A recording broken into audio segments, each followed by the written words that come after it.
اللہ تبارک و تعالیٰ نے ہمیں بے شمار نعمتوں سے نوازا ہے. ہمیں ہاتھ دیے ہیں، پیر دیے ہیں، سننے کے لیے کان دیے ہیں، دیکھنے کے لیے آنکھیں دی ہیں. ہمارے بدن کے ایک ایک جوڑ میں اللہ تبارک و تعالیٰ کی رحمت ہے، نعمت ہے، اللہ کا کرم ہے، عنایت ہے، مہربانی ہے، فضل ہے. ہم اگر غور کریں، صرف اپنے وجود پر غور کریں تو اللہ کے بے شمار انعامات کو لیے ہم چل رہے ہیں. ہم اٹھتے ہیں، بیٹھتے ہیں، چلتے ہیں، پھرتے ہیں، بولتے ہیں، کھاتے ہیں، پیتے ہیں، سوتے ہیں، جاگتے ہیں. یہ ساری نعمتیں اللہ تبارک و تعالیٰ کی.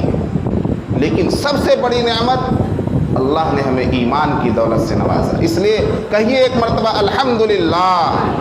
آسمان کو بنایا، زمین کو بنایا، زمین میں بے شمار انعامات رکھے. زمین میں کھیتیاں ہیں، فصلیں ہیں، سمندر ہیں، پانی ہے، ہوا ہے، لہلہاتی کھیتیاں ہیں، ہریالی ہے، پہاڑ ہیں. آسمان کتنا عالیشان ہے.